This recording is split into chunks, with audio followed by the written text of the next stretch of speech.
Hi, guys. Welcome back to another episode of the Hanky Panky podcast. I'm Coraline Jewell, your host. And as always, I ask you guys to please, if you want to watch the video, log into our YouTube channel. You can get to that on the Hanky Panky podcast page, HANKIE podcast.com.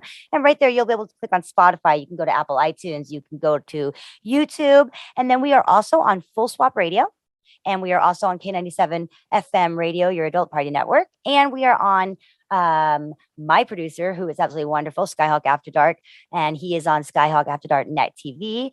We also have a bunch of new sponsors that have jumped on board. We've got the Love Hammer. So if you guys go to my website and you click on the top, you have two different options. You have our sponsors, which are giving you guys free trial memberships to their different websites. And then you have our discounts on our free items. I work my ass off to get those for you guys. So go take advantage of them.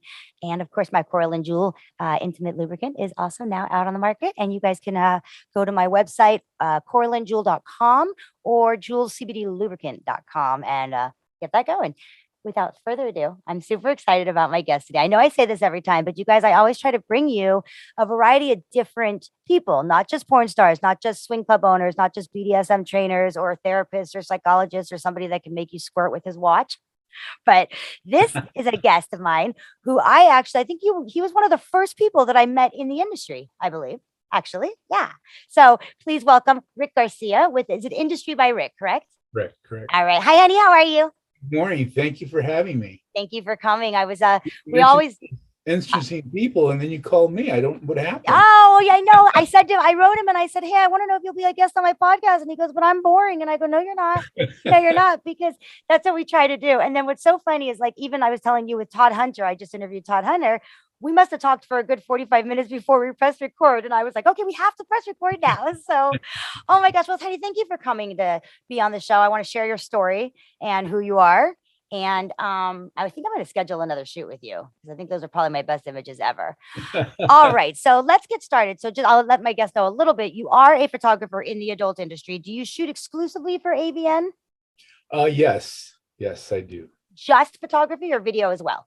Well, I have shot for just about everyone in the business. I have dabbled in video, but my heart is in photography. So I stay with photography, but I can't shoot video. But you can.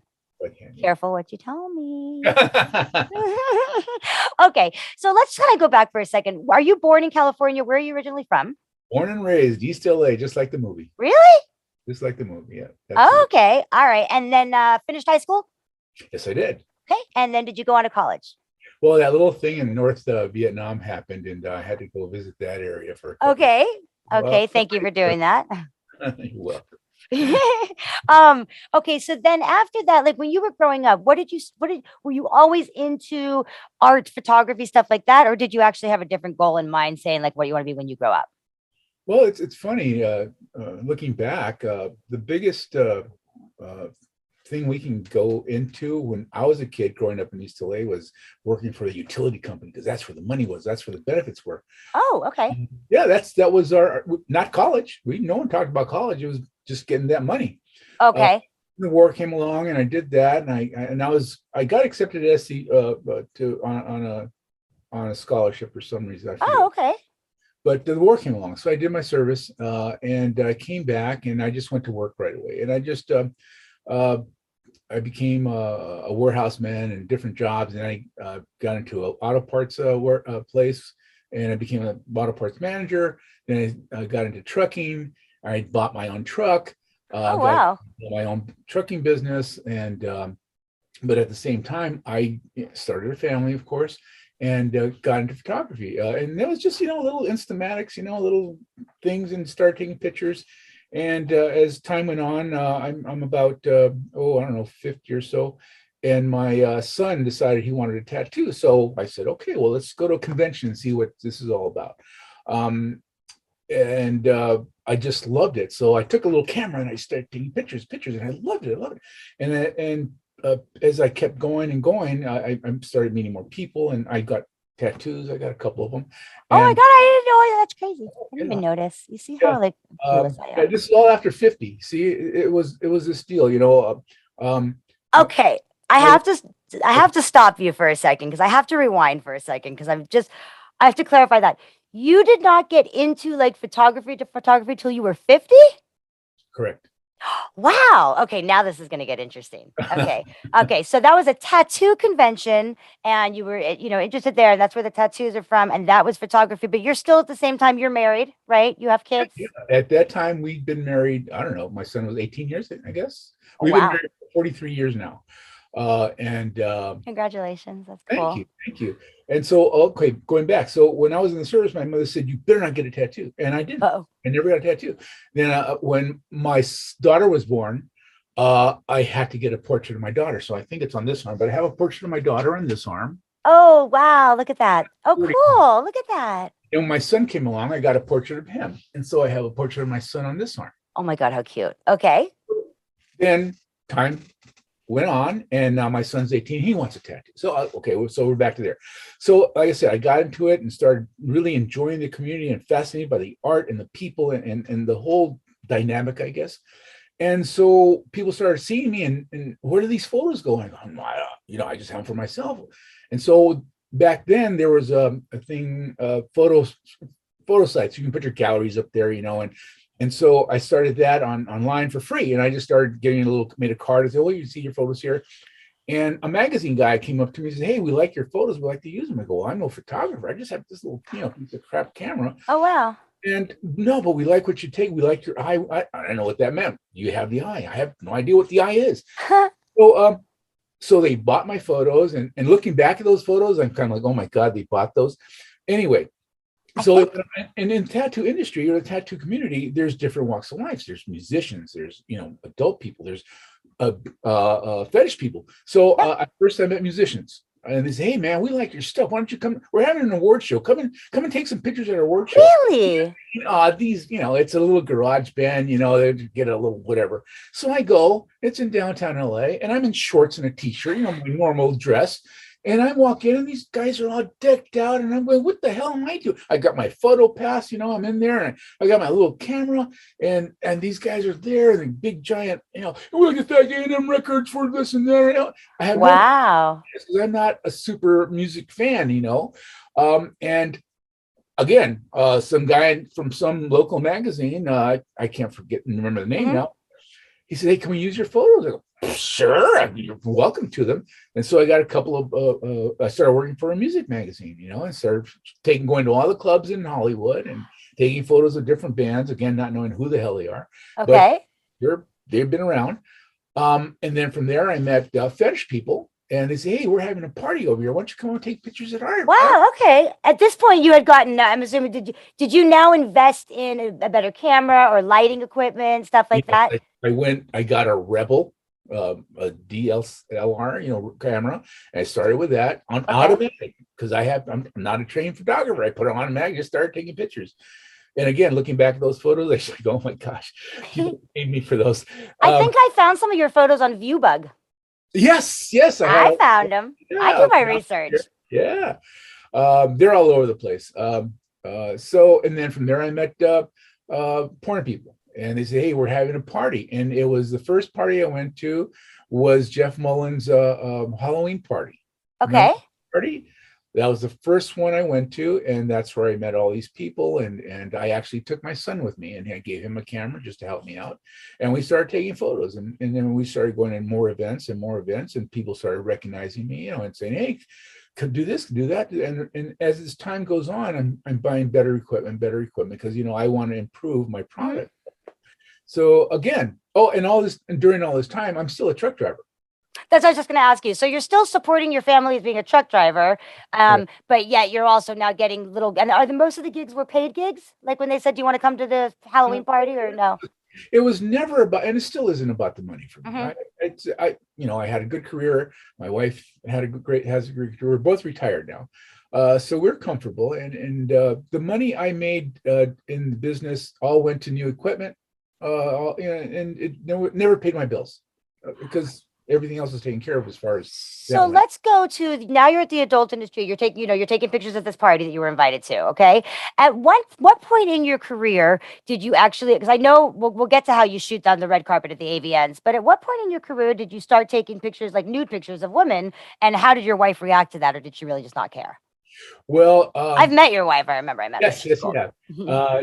During the convention times, tattoo convention times, I've met. I started shooting rockabilly stuff, and met some cool artists and models, and we did implied nudes and things like that. So it was a build up to it, Gradual. Okay. gradual, yeah. And to me it was about the art form. I can pose a model like when we worked together. Mm-hmm. It was never about let me see what you got going on between there. It was Mm-hmm. always let me.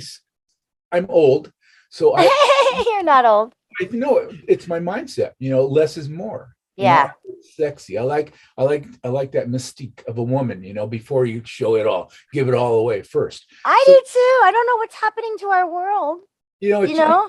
there's no anticipation of what you got going on. Right? We talk about all the time how, like, on a webcam show, for example, like, I don't do these ones, but like, if you go to like Chatterbait, why are you going to pay to do a show, like a private show with a model when Mhm. everybody else is giving it away for free in public chat? You You're know? exactly. Oh, like XRCO, one of my pet peeves. We'll get back to that later. Oh, okay, we'll go there because we have, yeah, Yeah. we'll talk about that. Um, Okay, so you're gradually getting into nude photography. Your wife knows, she's fine with it. no, Um, Not fine with it. no.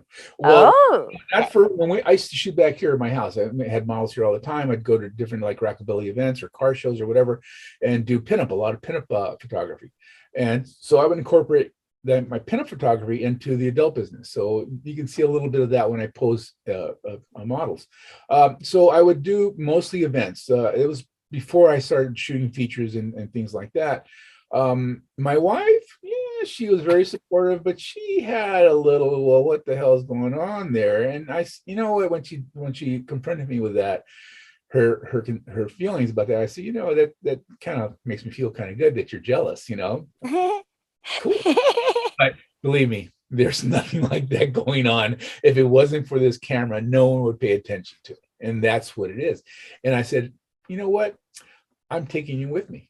So I So she gave can see it. so she can see it and experience what I experienced. So I Mhm. gave her a camera, I showed her how to use it, and she would go to me to events, parties, and whatever. She went with me for about 2 years. Okay. And she became familiar, and we became that cute couple, that married couple that takes pictures of all these porn stars, right? And but she then realized this is a job. It's where I don't drink, I don't smoke, I don't do drugs. So I went there to take photos. I don't have a hidden agenda. I'm not there to get laid or do anything, Right. jeopardize my marriage or what have you. It's the business. And for me, it was the enjoyment of taking photos and posing people. And well, that freedom of creativity with the industry, the industry people. I can pose a girl, a guy, and my mind just whatever I want, and they're, yeah, let's try that. Let's Yeah, do it. exactly. It's just Like, it's a different mindset, for sure, like because when you work with mainstream models, oh, I don't think so. yeah, that's not my good side, right?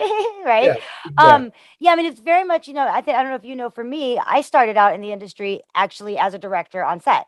Uh-huh. So that's my degree, and I got a job as a director. And I would always say to people, it's not what you think when you're on porn set. Like, Right. that's not what you think.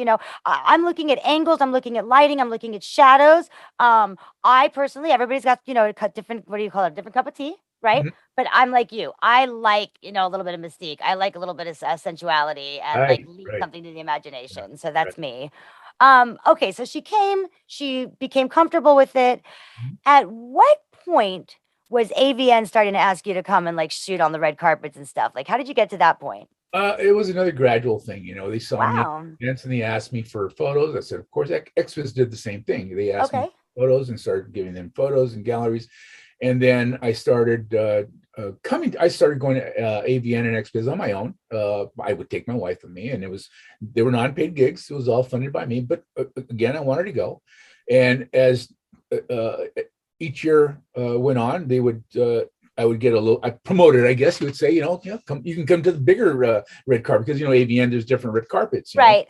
So I would start going up and up and up. And finally I started working directly for AVN, and I Okay. became one of their photographers along with a few other guys.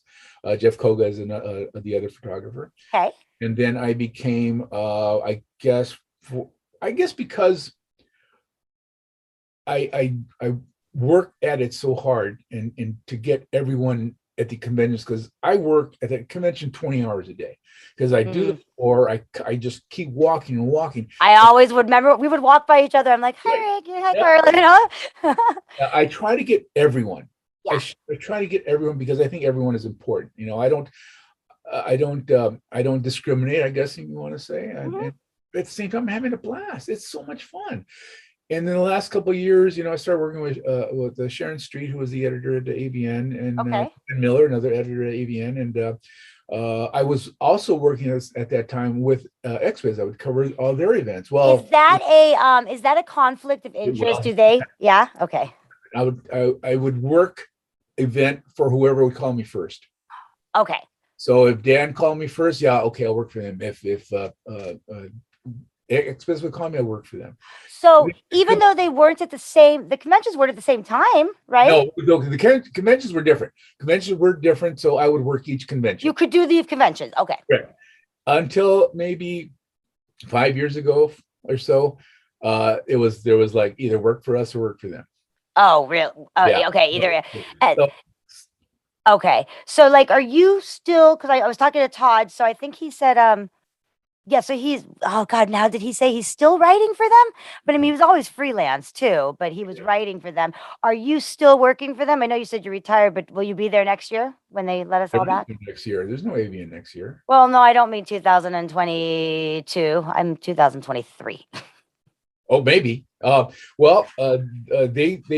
There's only a skeleton crew there now. There's only a few people working there. Yeah.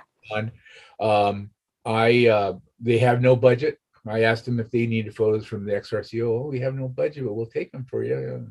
Yeah. It's so frustrating. It's so frustrating. I mean, but the pandemic, I think it hurt everybody. It hurt every industry. Absolutely. Yeah. I mean, I'm a wedding planner and it killed me. My weddings, my events, everything.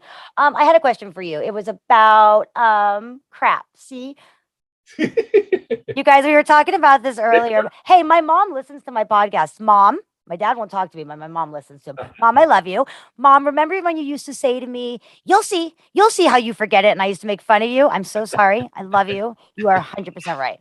And I just said that on the air. You are right. You win. Okay. So, oh crap! It was about the okay. I don't know. Remember? Okay. Oh well, I'll come back to it. I got one of my deals is what everyone likes about my photos is that I do a different red carpet shot, and I call it the reverse red carpet, where you see me not on the red carpet line with all the other 30 photographers taking. I'm gonna see if you took this picture, but okay. And I go on the end of the carpet, and I have the couple turn around and keep the photographers behind them, and so I get a reverse red carpet.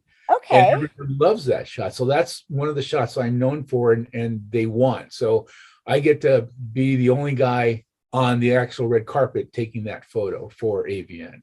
I want to see if you took this one, but I'm making it so that everybody else can see too. Okay. I mean, I don't know if you'll even recognize it, but let's see. You might say, I do. That's me. I thought so. I thought so. Yeah. Pretty cool. That's my latest on my Instagram, actually. So, how funny. Okay, so let's go into a couple more things. So you're now you're shooting for AVNs. Mhm. You are shooting for the other ones, XBiz as well. Mhm. You are still a truck driver or not anymore? The last giant fuel price, it was $5 a gallon. It was just the business was just making money to support itself. I wasn't making any extra money, and at the time I was getting offered features, more gigs, more this, more that. Wow. So I said, and so my wife, who's the money cruncher, I said, listen, what if I sell the business and just go into photography full time? So she crunched all the numbers. She said, well, if you get a couple of gigs here and there, we can do it. And so I said, okay, done. Sold the business, paid off our bills, and went full-time photography. And that's when the business went down. Remember? Yeah, yes, exactly. I remember my question. My question was, when somebody goes into the AVNs, and I want to know if this is the same for like an Exotica show, okay? So, and I'll tell you why I'm asking this. So what happened was I noticed on Getty Images, okay, that there was a photograph of me, like a poster selling for $500. And I remember that, when you're sitting at your booth and stuff at AVNs, people walk by and they take photographs all the time. But I didn't know that that gave them the right to be able to sell the image. And then come to find out, apparently anybody you agree walking onto that expo that your picture can be taken and sold. Is that true? Right, right. That's a Why state. is that? I mean, that's like a copyright thing. You would think, huh? But Yeah. that's standard for Getty. Any image they take, it's $500 for a photo. Wow. Yeah. Even if you didn't sign a model release, see, isn't that the crazy thing? I mean, here we have to sign model releases for everything. We have to give away our newborn children, but Right. they can take a photograph of us and Yeah. then market it for a poster for $500. Yeah, because we're technically in public. Huh. So no releases required in public. Really? Even if like I'm on the street and I take a picture of somebody walking to the grocery store and then Right. wow. Public, yeah. Well, there you go, you guys. So listen to that one. That's something that I did not know. And now you guys know too. Yeah, I saw this picture and I was like, what the hell? Yeah, Gosh, that's they're charging $500 and I give mine away. right. I know. That's crazy. It's so crazy. So at what point now? So you're shooting them. When did you start doing like the private shoots at your house for models, like for their agent submissions and stuff Oh, like that? Because that's what you did for me. yeah, I was doing that from the start. Like I said, I started shooting regular models, industry models, and the rockabilly, the pinup, and it just progressed from there. But I had been doing that for quite some time, and I got Okay. hired by models to go out on location, like going to the desert or the beach or wherever, and the mountains, and doing photo shoots for that. But I've always done that. Yeah. Now I couldn't find a website. Do you have a website, like an industrybyrick.com website? You need one to just showcase your work. Oh, I'm so lazy. You know, I people are couldn't find it. people are motivated by money, and I'm not. It's just I think I'm it's the comfortable. appreciation, though. I'm going to try to find that picture that I was going to show everybody and you that it got front cover. But keep going. Yeah, Yeah, you know. Um, but I mean, for like, don't you think? I mean, yes, people say money, but also, in my opinion, like the what do you call it? Just showcasing your art because you're really good. oh, thank you. You are good. You are good. I'm trying to find that. So you guys, Rick took a picture of me. Um, how long ago was that? 2015 when I just got in the industry. Wow. Isn't that crazy? So I Right. think you were like my first photo shoot in the industry, and I submitted this picture, and it made front cover to Lifestyle magazine, That's awesome. and I will find it at some point. Okay, so now, what have you been doing with your free time? I know we're friends on Facebook, so I see you do an awful lot of building. He thinks I don't I have watch. hobbies. Oh Um, yeah, that's right. I like working with wood. I built. Okay. I like making toys, like little cars and trains and planes and cradles and whatever. I And see all that. And yeah, then how many grandbabies now? I have three, Three. 12, Okay. 7, and 3. Oh, cute. So Yeah. then so that's another thing I didn't ask you, and I can't find this picture, and I could sit here and look forever. But when you were doing photography, you had your son was 18. Okay, so he was already there. So did you ever have to keep it a secret that you were taking photographs of nude women, or was it just like it is what it is? I'm at that age where I don't care. Yeah, that's true. You were 50. Even back then, I didn't care. Uh, Yeah, what I do is none of your business. And if you don't like it, then see you later. I don't need you. there you Uh, go. just about every male member of my family, oh yeah, Uncle Rick, he does this. Every female member of my family, oh my God, hey, goodbye, don't need you. All I need is my immediate family, and that's all there is to it. That's what my dad taught me. Good. Good. I love it. Look, I'm going to show you this, but I have to show it quick because I don't know if I'm going to get in trouble. Boom. That Oh yeah, is your photograph. backyard. Yeah, in your backyard, front of the cover. Isn't that cool? Yeah, it is. Yeah, so you did that. Yeah, that's kind of like what we try to talk about on here too. Is I've had erotic writers Mhm. who have written books and their books are bestsellers, but yet they couldn't show their face on the YouTube because they also work for another company and they don't want to be scrutinized. And I'm like, but you're a writer. Like it shouldn't matter. That's what we're trying to do. You make a living. You're not hurting anybody, Yeah, right? right. But this age of cancel culture, any little thing they find, you're done. Oh my It's God. gonna go after you. Oh yeah, it's just getting ridiculous. We all know like the social media and the fights. I mean, the other day, I was writing on Facebook and I said, wow, I haven't skated professionally for 4 years, meaning like I haven't skated professionally since I was like 19, but I haven't actually gone to the rink and like skated. I used to do that for, still. And it said to me, it banned me for 4 years. And I'm like, what? Like, that's ridiculous, And I had to like fight them on it. Oh, and then listen to this one. You'll love this. I'm a wedding planner. And in 2017, I believe it was Instagram took down a video of my daughter, my bride dancing with her father-daughter dance. Okay. And they flagged me on it and I had to fight them and be like, it's a father-daughter dance. Okay. That was 2017. 4 days ago, 2021, we apologize for the inconvenience. Your video has been put back up. I'm like, are you fucking kidding me? Oh my goodness. Really, you guys? Really? So, Oh yeah. So, I mean, it's just out of control. It's ridiculous. You can't do anything. You can't say anything. Yeah. Sex positive. God forbid I say the word sex positive. Yeah. And with the lube that I'm dealing with now, that's a whole nother thing too, my product and everything. So, I thought we were making progress, but I think you guys made more progress than you're right. When I talked to Richard Pachenko and Eric Edwards and Sean Elliott, like they were making progress in the golden era. Right. Well, yeah, the Trailblazers, Hartley, another one. Yes. And Ron Jeremy, another one, I know.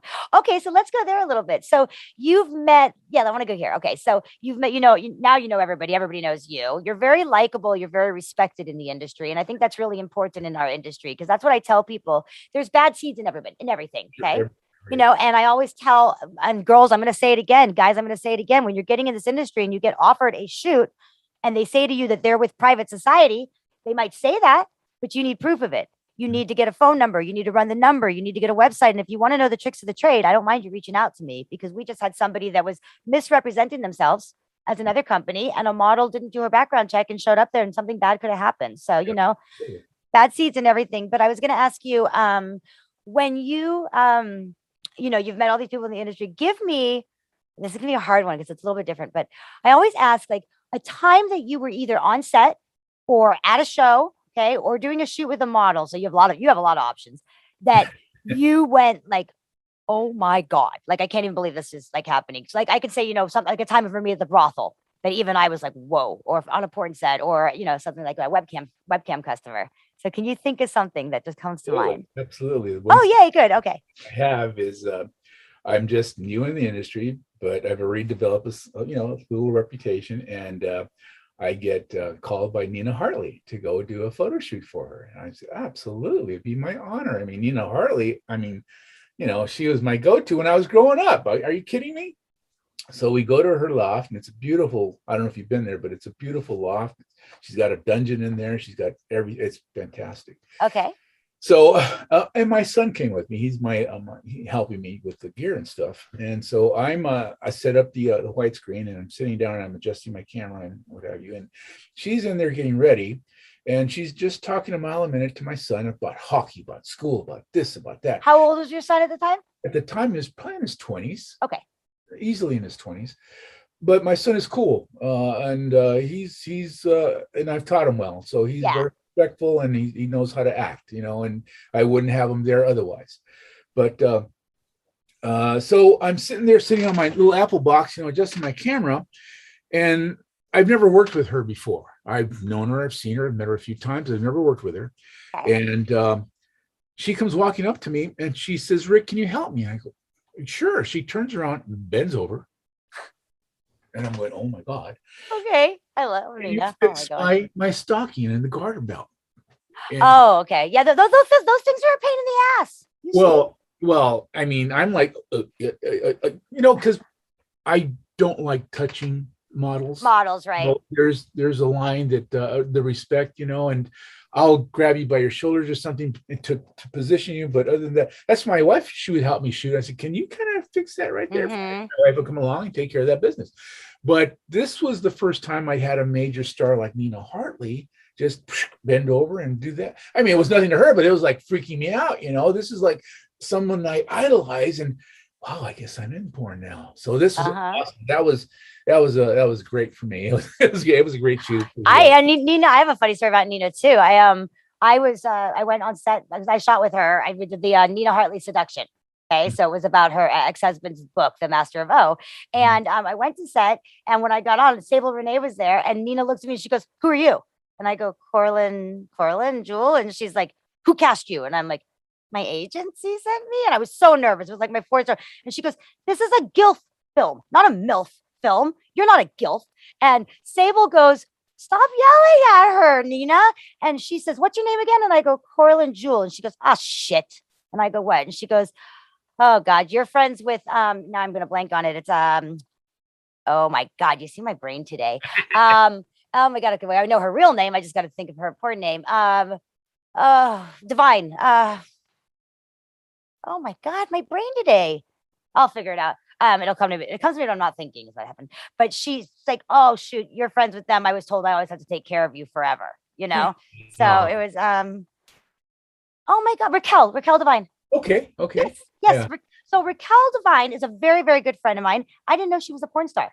Okay. Oh, So when I first got into the industry and I was talking to my friend and I was saying, I don't even know who to turn to, who go to help. And she goes, "Go to so and so." She said her real name. And I'm like, "Why?" And she goes, "Because she can help you." And I go, "And how can she help me?" And she goes, "You do know she's Raquel Devine." And I said, "Who's Raquel Devine?" And she goes, "She is." And I said, "Who's Raquel Devine?" Like I didn't even know who it was. So I guess Raquel had told Nina, like, take care of Coraline. So I was still able to do the movie. And she was funny because she dumped out like a toy bag. And it was me and Erica Lauren and Sable. And we were like, "What were the black gloves for?" And she's like, "When you finger my ass, you guys, you want to finger my ass with bare hands or you want gloves?" And we're like, "Gloves, please." So she's a riot. Okay. So that was the time that you said, is anything else I don't know, just something that you didn't expect to happen on set, or you walked in on something and you were just like, "Wow, was not expecting this." Or maybe somebody had a tantrum or like out of control. We That never say happens all the names. time. That happens all the time. Ah, Girls even crew. I've seen guys just fly off the handle because some of the sets you're on, and I don't know if people realize this, but it's lighting, it's this, it's angles, it's dialogue, it's and makeup, it's time consuming, yeah. so if I've been on sets where we've had 30 30-hour days, long. Jeff Mullins, he's notorious for long sets. Okay.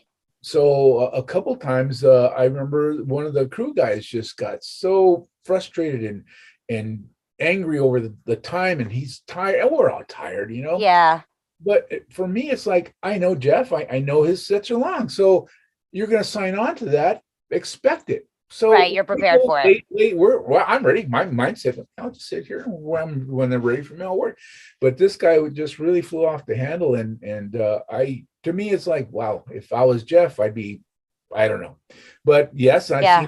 models do the same thing, just start screaming at the director. Now, this is Wow. to me, the model screaming at the director is probably a bad career move. Yeah. Well, that's, I would so hire her again. so You what's know, interesting is like, and I say this a lot. For me, and this is me, okay, I really have not had any bad experiences in the adult industry except for one that we all know about. And besides that, nothing. And the people that I've met are good. And I've had no issues, and I've never seen anything crazy on set or anything like that. I never had a photographer overstep boundaries with me, or a videographer or a director or anything like that. And we know it happens. We know it happens, but I think I got into the industry older, so I was maybe a little bit more mature. very And okay, and I used to work as a private detective when I was like 18 before all of this. So I'm kind of trained to run my backgrounds and stuff like that. And you got in as a photographer older. And Mhm. so it's a small, small, small world though. And if you fuck up, your reputation follows You're- you. That's for sure. yeah, yeah, yeah. You I got know? another story about now I'm in the industry. I've done a lot of cameos or background shots. I've been in a lot of movies. As Okay, I played Evan Stone's dad once. Anyway, I've done a lot of movies. cool. One of my first big major movies I was shooting for AVN was Flight Attendant by Jeff Mullen. It's a huge cat back when they had a lot of money for Adam and Eve, and it was a Wow. huge cast. We had a big plane as our prop, and it was late, okay, and it was like the 20th hour, and Jeff says, "Oh my God, we forgot to do the dream sequence," and it was uh, James Bartolet was supposed to, who played a gay flight attendant, trying to figure out how to make money for the airline. He says, "I know, let's have male strippers dance for the passengers." And the guy who was supposed to do that, Eric Swift, said, I'm done. He left hours ago because it was a late night. So Jeff is running around looking for Eric to do this dream sequence, and he can't find it. And he looked at me, he goes, Rick, do you want to do it? Well, what are you talking about? Oh my God. Do you want to dance as a stripper to make you want to do the dance for this deal? I go, dude, I'm 400 pounds. Yeah, who wants to see a big fat guy dancing, on? And he goes, it'd be funny. Did you do it? Thought about it, and I go, it would be funny. Yeah. Okay, I'll do it. Oh my God. So it's out there. We can see it. So he wanted me to go down my shorts. I'm like, yeah, dude, it's been 20 hours. I'll just take my shirt off, And so we got the whole cast in the plane, and Selena Lane was there, and a few other people. I can't remember their names now. See what happens to us? Yeah. So music starts. James Barley is behind me. He's dancing, and I start doing whatever I can. I don't know how to dance. I take my shirt off. I'm doing this. Selena Lane's putting dollars down my shorts, and then I'm oh my God, dancing, and oh man, I did it. I've yet to see. Okay. Oh no, we gotta find it, James. God, I'll see James next weekend. Yeah. So it's called Flight Attendant. It's a porn movie, or is it porn movie? Yeah. It's still porn. Yes. Oh, yeah, absolutely. Okay. Yeah. All right. James, did you hear that? I'm gonna find it. I'm excited. Yeah, I mean, but in anything that you do, especially in performing, okay, or my son was an actor. Okay. Mm-hmm. And yeah, we're on scene. I mean, I remember that my son was in bed, okay, on set. And because the director said to him, we had a house. He says, listen, we don't need him till about midnight. So put him up in bed. He was 4 years old.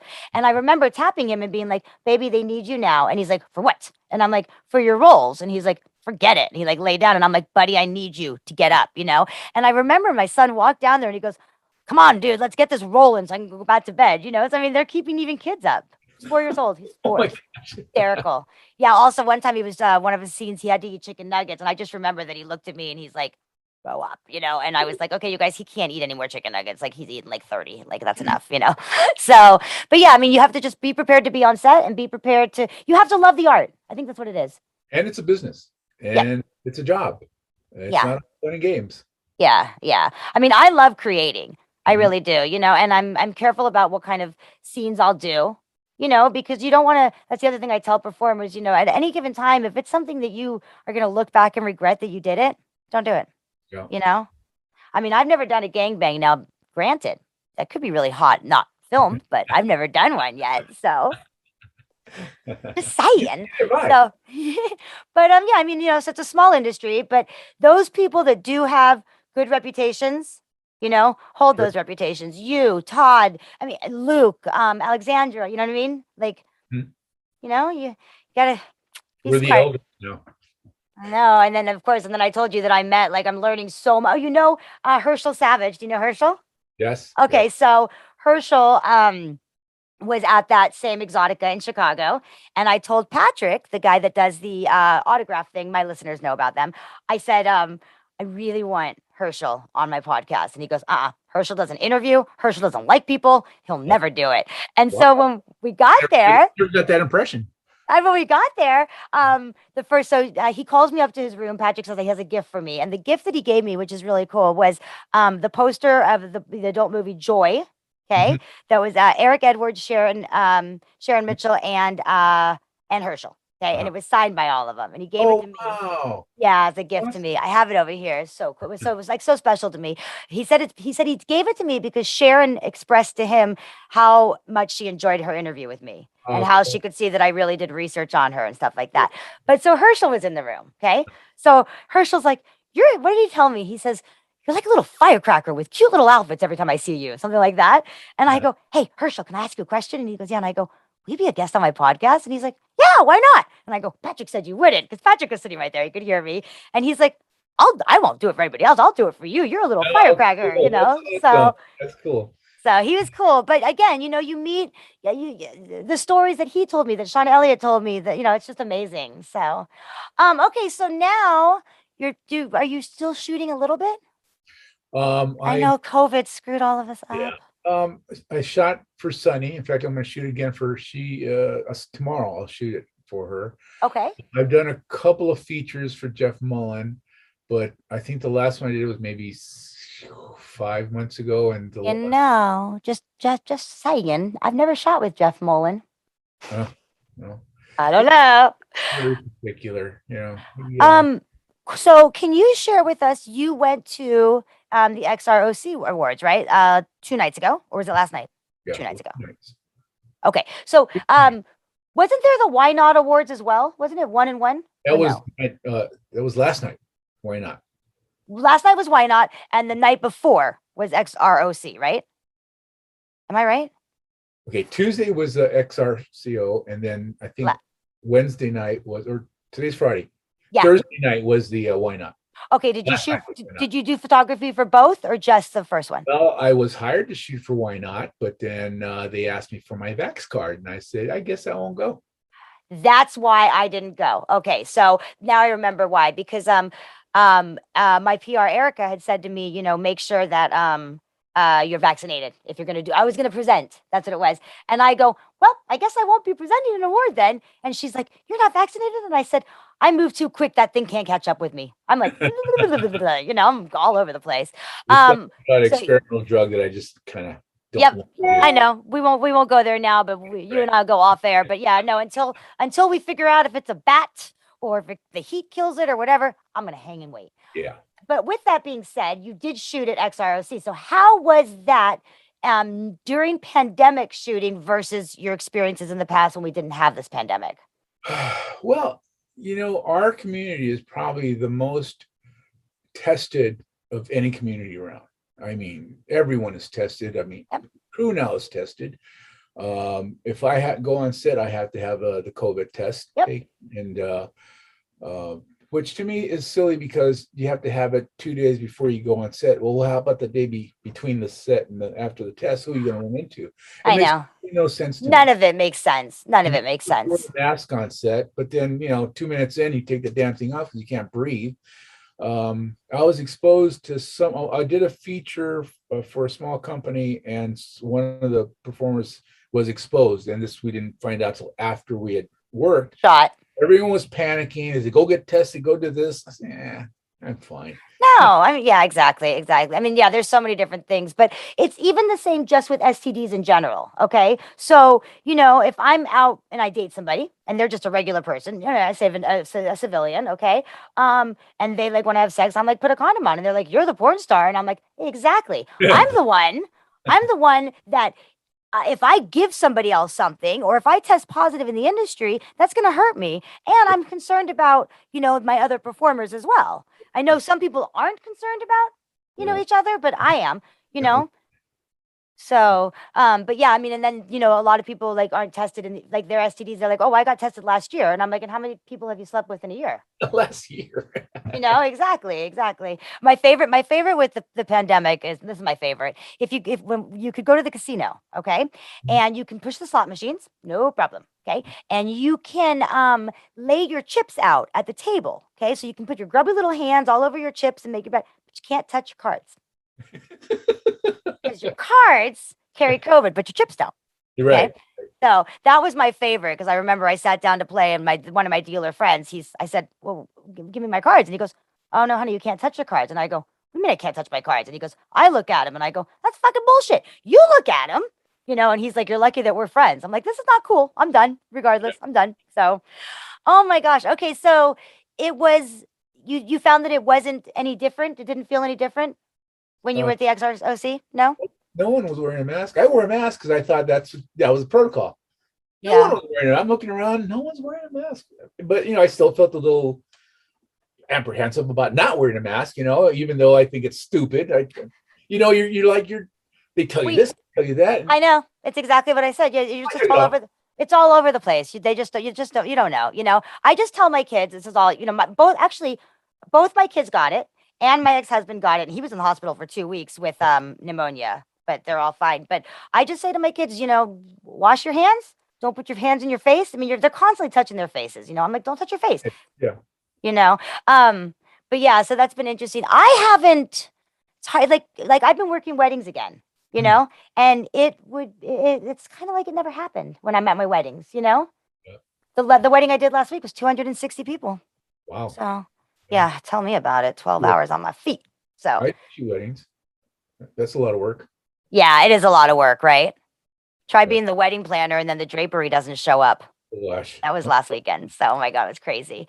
Okay, well then let's see. I want to shoot with you again. So I want to talk to you about that off air. Okay. I want to create with you again. And what are your goals for the future? Let's end with that. Is there something on your bucket list, photography wise, creativity wise, that you haven't done yet? Like, I don't know, star in my documentary? Oh, a star. Wow. um, I got a role for you. I'm, I'm I'm at an age where I've done just about everything I've wanted to do. You know, I have a great wife, a great life. We have a nice little house. You know, I have my hobbies. Um, I'm very content with the way things are right now. I really have no giant goals left to Mhm. accomplish. You know, I Have you mean, ever thought about putting some of your favorite photography, your favorite work into a book or an album, something that the I, grandkids can hold on to? oh, my grandkids know. But oh gosh, speaking of grandkids, well, you know, I have a small studio here in my house. Okay. I have props, if you know what I'm talking about. Yeah. I have copies of all the movies I've done, magazines I've shot. I have Cool. tons of things here that are not age appropriate. Appropriate. Well, especially now my kids are getting older and grandkids, I've had to start throwing things away. All my dildos and bloobs and magazines. Oh, you can't just lock it up or anything now. And then what? Lock it up for what? I don't know. My son, when he was, I'll never forget. I think he was like 2 years old, and he came to me and he was like, "I found the cat toy," and he had my anal beads in his hands, and I'm like, "Oh my God, yeah." So, but I mean, What? my kids know everything. Remember, I told you earlier that I asked my son. I said, "Tell me how to use this damn freaking premium Snapchat," and he's like, "Don't you put that phone in my hands," you know? So, so the grandkids are how old now? Uh, I have two granddaughters and a grandson. The eldest granddaughter is 12, the second granddaughter is 7, and the grandson is 3. Okay, yeah, I see the little 3-year-old. So cute. Oh my He's gosh. a monster. He's a monster. God, you Yeah, couldn't. He's gone all over the place. yeah, but you know what? I mean, for me, and I don't, for me, this is me, okay? I had boys. Mm. And the boys are harder when they're younger, but the boys are much easier when they're older. I mean, I used to say to myself, I can't even imagine a teenage daughter that's like me, you know? And I remember that we didn't find out what I was having with either child. So Uh, I remember that I was pretty much in my head, I thought boy. And when yeah. we were in Sweden, my husband thought it was hysterical to just be like, when I gave birth, I'm like, what is it? And he's like, we have a little girl. And I'm like, oh my God. And he's like, oh my God, you're really crying. And I'm like, I'm so happy. And he's like, it's a boy. And I'm like, oh, thank God. That's funny. It's bad, right? And then the second one's a boy too. So, but yeah, so your 3-year-old right now, the little grandwave is running around like crazy, but he'll calm down. He'll be the Oh, good one. yeah. They're incredibly with us. It's great. They're here about every week. Their schools are right down the road here, so they come over all the time. I So bet. Yeah, I bet this is your son's kids? my daughter, my son Your has daughter. Okay, so my you son lives in see. Vegas. So Okay. he works security. He worked for the Raiders right now. He Okay. security, nothing major. So I have one more question that I meant to ask earlier. I'm just curious. Growing up, you said you grew up in East LA. What did your parents do for a living? My mom was a housewife, and my Okay. dad worked at a company called Myers Drum and Barrel. They made the steel drums, and he did that for till he retired. Okay. And then any siblings? I have 3 brothers and a sister. One brother Oh, you guys passed. were a big family. Okay. Yeah, and I have 2 brothers and a sister left, but we're not a very close family. It's just I'm adopted, so Oh, you are? Are they adopted as well? no, they're from my stepdad and my mom. That's their kids. But that never played into anything. However, we have, I don't know, different values or different Uh-huh. Beliefs? beliefs. That could be it, Hmm. but I'm the only one that's married, has children, only one that's Ah. ever amounted to just about anything. Whatever. It's life is life, But my Yeah. mom's 91. She's still around. My dad passed about 10 years ago. Okay. World War II veteran. He's I didn't know this at the time until I got back from my first tour of Vietnam that he was at Normandy. He stormed the beaches at Normandy. Yeah, No ways. Your dad? yeah, That's uh, so cool. yeah. We were watching Private Ryan. And I think this was after I was out of the service, but I forget the time frame. But we were watching Saving Private Ryan, and he goes, "Yeah, that's the way it was." I go, "What are you talking about?" He goes, "Well, that's exactly how it was." I go, "Well, how do you know that?" He goes, "Well, I was there." I go, "What? What do you mean?" Oh my God. That's I go, crazy. and I asked him, "How the hell did you survive that?" And he goes, "Well, he was on the 18th wave." And he says, and he's a little Mexican guy, and so he said, "I picked the biggest guy I can find, ran behind him till he Oh dropped no him shit. Oh my God. That's all the crazy. way up the beach, and he went through everything, and tried to So, and your mom was Hispanic too, right? Yes, So Hispanic family grew up, no pressure. Like when you were growing up, I mean, East LA was rough then, right? I mean, was it rough? it wasn't. It It was was not. no, unless you chose that. There were gangs, of course. There were gangs. Gangs were everywhere. Yeah, If you didn't dress the dress or walk the walk, they left you alone. There was a lot of respect there. You didn't see the crap that you see today. you didn't. Okay, and and your siblings managed to stay out of But that as well. I had a very strong mother. Remember, no That's what I'm tattoos. going to ask you. Yep. Yeah, no tattoos, or you get one of these. So, yeah. Yeah, I had the same thing. I was told no tattoos, and then I got one. I got one at 18 though, and then we were on a cruise, and my dad saw it, and he goes, "What the hell's that?" And I'm like, "It's a sticker." Well, I'll tell you a story about tattoos. My dad's in the hospital. He's having heart surgery, and we're sitting around. I'm already married. I have my arms. I'm sleeved up, and I didn't make a big issue of it. I just had it. I didn't go to my mom and say, "Look what I got." No, I just sat there. And my sister, the bitch that she is, we're sitting there. My dad's right there, my wife, my mom, my brothers, and my sister goes, "Look, Mom, all the tattoos that Rick has." My mom looked over, and she's sitting next to my wife. She goes, "If I were you, I would divorce him." And she would. Oh my God. So But now she loves him. Now she loves him. Right. But what's interesting, because this happened to me, and then I'm gonna have to close us out. But I wonder if she noticed, like if she would have not noticed. Does that make sense? No, she knew. Oh, she knew. Oh, Because absolutely.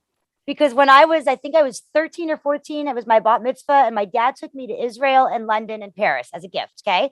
And it wasn't, we went to, I think it was Israel first. Okay. It was like probably 3 or 4 days in Israel. It wasn't until we were getting dressed at the hotel to go see the Moulin Rouge in London that I looked at my dad and I go, "When did you shave your beard?" And he was like, that would have been like the week before we left for this vacation. I didn't even notice. Isn't that Wow. weird? I just didn't, yeah. And I couldn't believe it. I was like, "Really? Are you sure you didn't do it last night?" Like, I got quick through my dad. He went on vacation and went to Europe. He wanted to go through all the places he went through during the war. And I get a call from him, and he goes, "Guess where I'm at?" I go, "Where?" He goes, "I'm in Israel. I'm in front of the wall." I go, "What the hell are you doing in Israel?" He goes, "I want to walk where Jesus walked." oh my God. You're a little Mexican guy. You look Arab. They're gonna, what are you doing? Anyway, it was, yeah. He Oh did. my God. Your dad, your parents sound amazing, right? Good. Yeah. Yeah, they're great. Great. Yeah. They raised us. They did a great job considering we were very poor growing up. Yeah, but you see, that's another thing. Money doesn't buy happiness. Money doesn't buy good kids. Sometimes it's the opposite. So it's all about, I think, same with my kids. My kids are really, really good kids, but we have a very, very strong communication. Tell me whatever it is. If there's a fight, if there's gangs, if there's drugs, if there's bullying, whatever it is, if there's sex, if you want to, with condoms or whatever it is. And I've got stories about those kids that I won't put on the air because they'll kill me. But they tell me. They trust me. They trust me and they tell me. And I think that's important also for communication with anybody that's listening today too, is don't judge your brother, sister, aunt, uncle, whatever for choosing to do a job Oh, in I the think industry. back in my parents' generations, there was no communication. Right. They didn't. Everything was kept quiet. My brother's gay, and so my mom never talked about it. Oh no, we don't talk about that. We don't. But I would, because I'm an asshole. We'd go to family dinners, and I would make jokes. My brother was good with it. In fact, when he came out, he was all, he's my youngest brother. He called me up and crying, "Come over here. I need to talk to my big brother." I'm running because I'm thinking he just killed my sister. So Shit. yeah, because like they don't get along. So Don't get along. 30 miles away. I drive to my mom's house. I bust in the door. I'm looking for the body. And he's sitting there crying. He goes, I go, "What happened? What's wrong?" He goes, "I'm gay." I go, "Oh my God, we knew you were gay since you were born." We still love you, you jerk. Oh my gosh. But it's crazy though. Jokes during dinners and stuff. And my mom would just shake her head. My dad would laugh. But Yeah. it was that's the way you know, But you see, I had somebody on I had a guest on the show a couple of months ago. That now at least there's nonprofit organizations and places that people can turn to talk about it, whether it's different fetishes, kinks, gay, non-binary, whatever it is you're trying to figure out how you're dealing with something. Whereas I think what would you say 25 years ago, maybe there wasn't somewhere to turn to, or no, everything was in the closet, right? Yeah, I was really impressed with this guest that I had. It was Oceana Breeze, and I'm sure she listens all the time. But was married for 10 years, married to a woman, living as a man, and now is starting the whole changeover and has a husband or a boyfriend. And her job in Canada, well, she's an engineer, and her job, she went to them and she said, I'm going to start living my life as a woman. And they said, that's fine. And I was like, yes, that's how it needs to be, Live their lives, Exactly. Yeah, whatever makes you happy. That's what I told my brother. Whatever makes you happy. That's exactly what my seminars are all about. It's be you, live in the truth, be you, don't hurt anybody as long as you're not hurting anybody, right? Absolutely. Take care of you and be truthful to you, and then others around you will accept you for who you are. That's it. Respect. Absolutely. Oh, honey, it was such a pleasure having you on the show. Sure. Thank you so much for doing this. You see, you guys, and he thought he was going to be boring. Yeah, boring. No, you're not. No, you're not, because here's this regular, think about this. Now let's shorten the story. Here's this regular guy growing up in East LA, right? Just working, making a truck driver, right? And all of a sudden, you have like the dream job that photographers would love to do, which is shooting and photographing porn stars on the AVN red carpet. Yes or no, right? Yeah. Yes. See, life throws you a curveball. You never know where the hell it's going to take you, and look where it took you. Right? Oh, darling, thank you so much for being with me. I'm going to say goodbye to our guests, and then you and I are going to chat just a little bit longer. You guys, thank you so much for listening to the Hanky Panky podcast. If you enjoyed the show, please, I say this all the time and you never do it, just go push the little thumb up. Fuck. Put the thumb up, like it, subscribe, and make sure you take care of our sponsors. I've actually got a couple more coming on board soon, so stay tuned for those. And Skyhawk After Dark Radio, my producer, you rock. Love you guys. See you next time. Ooh, next week I've got Luke Wilder and Alexandra, followed by Erica Lauren. Okay. And that's all for now, I think. Great. If anybody wants to be on the show, always looking for guests, but you got to have a story and it's got to mean something. All right. Thanks, you guys, for listening. See you next time.